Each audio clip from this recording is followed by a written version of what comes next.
In today's tutorial, I'm going to show you how to recover a deleted Google Slide presentation. So this should hopefully be a pretty straightforward process, guys. And without further ado, let's go ahead and jump straight into it. So if you deleted it and it was hosted on your Google account, so if you selected File and then you deleted it here, so let's just go ahead and actually move it to the trash. We're going to go back to the slide home screen here.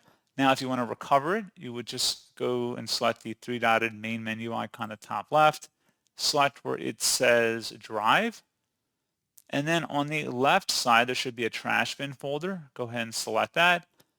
And then over here on the right, there should be that deleted item. Select the three-dotted icon next to it and select Restore. And that's what you have to do. So pretty straightforward process on that, guys. And as always, thank you for watching. I do hope that was able to help you out, and I do look forward to catching you all in the next tutorial. Goodbye.